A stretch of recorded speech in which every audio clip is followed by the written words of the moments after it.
What's up, my friends? Brother Joey here.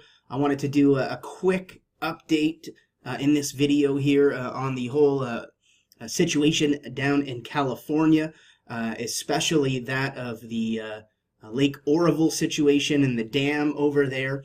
And you know, I did a video on this recently. There was a massive 200-foot sinkhole. They had to use the emergency spillway. That eroded. They evacuated up to almost 200,000 people. Now, the evacuation order was lifted, but now there's more storms pounding the area. And according to reports, with the new rain that is expected to hit the area, the Oroville Dam could be 13 feet above what it is normally slated to hold. And so I want to get into this article quickly, and then I also want to show you how it's not just in Oroville. Apparently, record rain is straining California's whole flood control network. So we'll get into that as well. And so this piece I've got pulled up here from the San Francisco Gate that was posted, well, just a couple hours ago. It's talking about how, according to this AP exclusive, that if the California dam were to fail over there in Oroville, that the people would likely be stuck. And so let's just see what it says here in the report. But it says communities immediately downstream of the California's Lake Oroville Dam would not receive adequate warning or time for evacuations if the 770-foot tall dam itself, rather than its spillways, were to abruptly fail. The state water agency that operates the nation's tallest dam repeatedly advised federal regulators a half decade ago. And apparently they've ignored these warnings, and now we're faced with this situation that could potentially be catastrophic. And let's just pray that, you know, nothing happens and that everyone remains safe. But the fact that if this thing were to fail, and not just the spillway, if the spillway erodes and some spills over, that there may not be a massive problem with that, but there still could be, depending on the severity of it. However, if the dam itself were to fail, these people could be trapped and in a life-threatening situation. And so I will certainly lift the area up in prayer, brethren. But it says here, regulators, after it says that the state water agency that operates these dams repeatedly advised the federal regulators a half decade ago of these problems.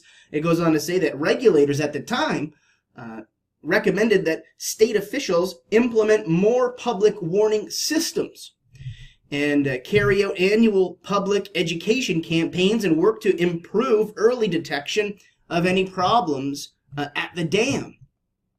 And 6 years later, state and local officials have adopted some of the recommendations, including automated warnings via reverse 911 calls to residents. But local officials say the state hasn't tackled other steps that could improve residents' response, such as providing routine community briefings and improving escape routes and so forth. It goes on to say that the catastrophic scenario of a sudden breach at California's second largest reservoir, outlined between 2010 and 2012 in online archives of federal dam regulators, is a different and far graver situation than the concern that prompted sudden evacuation orders Sunday for almost 200,000 people downstream.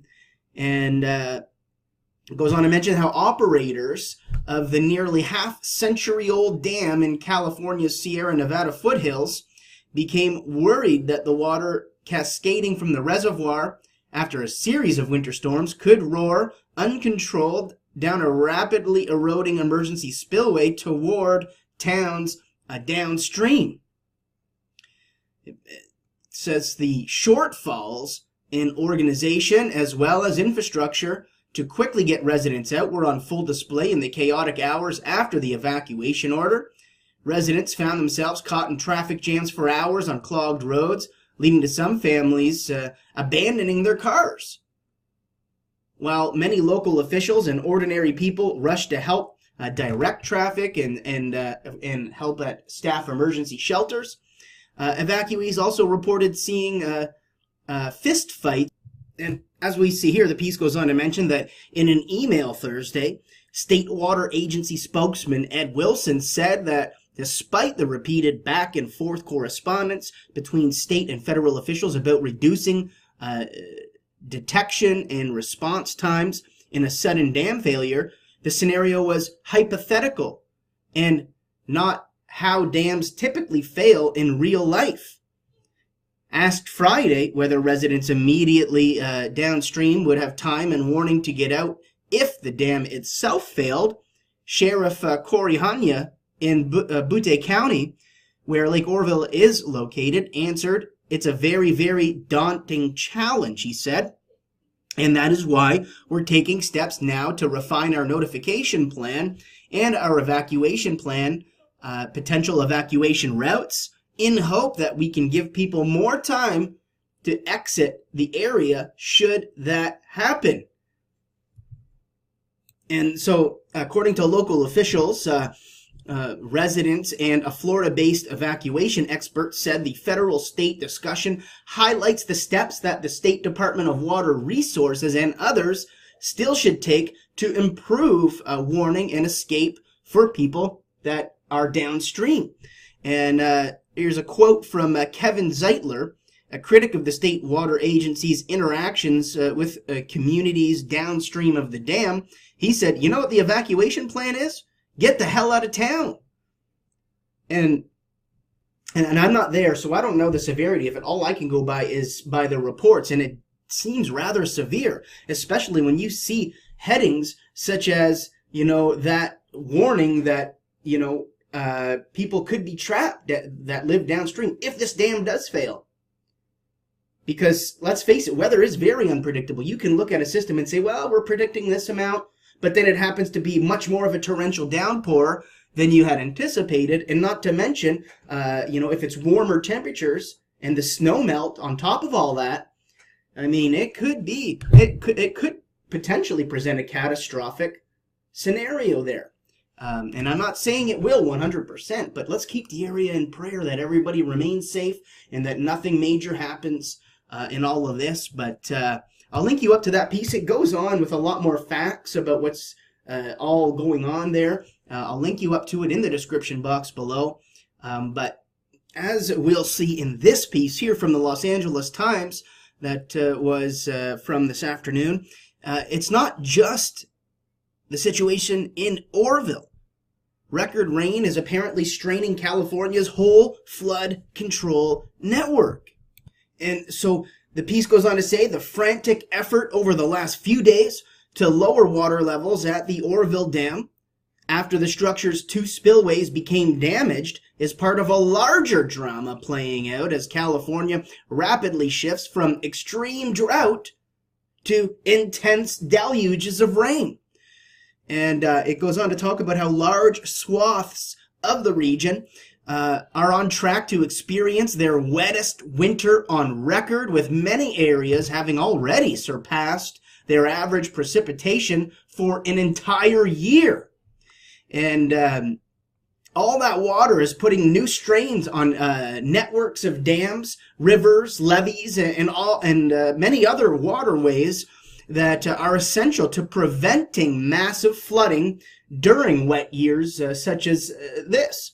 And the biggest danger zone lies in the Central Valley at the base of the Sierra Nevada, whose tall peaks can ring the skies of huge amounts of rain and snow. And the area is essentially one giant floodplain that would be easily transformed into an inland sea without man-made flood control. At 400 miles long and 40 miles wide, it has only a tiny bottleneck from which to drain, which is, as it says here, a 1-mile opening at the Carquinez Strait at the San Pablo Bay before water heads into the San Francisco Bay. And in a quote here, it says, "You got this big bathtub. water doesn't flow out of it very quickly, said Jeffrey Mount, senior fellow at the Public Policy Institute of California and former director of the UC Davis Center for Watershed Sciences. As the site of the nation's tallest dam and the main storage for the state water project that sends water to the Southland, Lake Oroville has commanded national attention as the crippled spillways forced the evacuations of more than 100,000 people, as we've seen downstream. But smaller water systems are also under intense pressure right now. It goes on to say here that 16 reservoirs, ranging from small to the biggest in the state, were above 90% full as of Wednesday morning. And, of course, with much more rain to come. And among them is the Don Pedro Reservoir, the 6th largest in California and located near Yosemite National Park. As of Wednesday afternoon, it stood at an elevation of 827.4 feet, just shy of its 830-foot capacity. The Turlock Irrigation District said in a statement.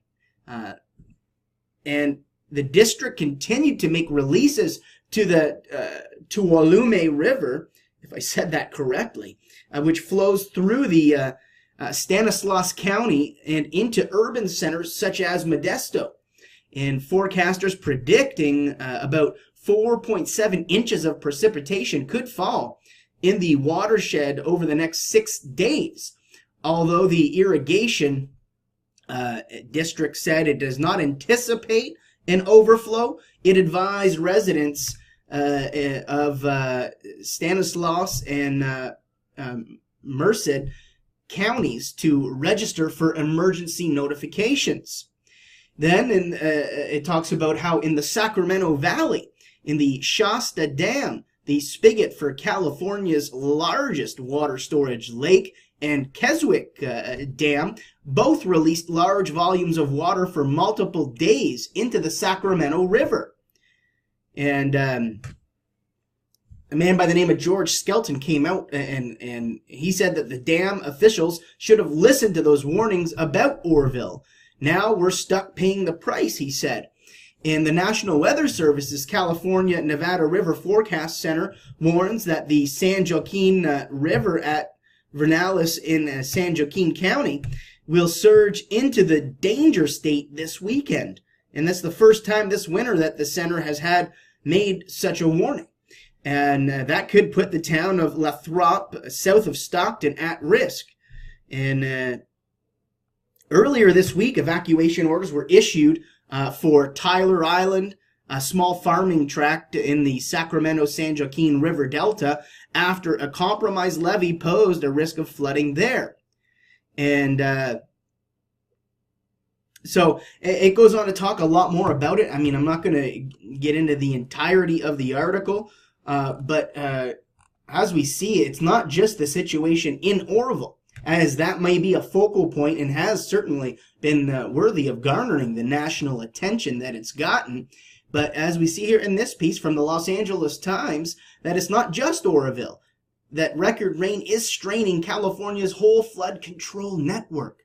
So I just send my prayers out to the areas affected over there in California, that everything turns out okay and they get this thing under control. I'll link you guys up to the articles below. And so that's all I got for now, but God bless you guys today.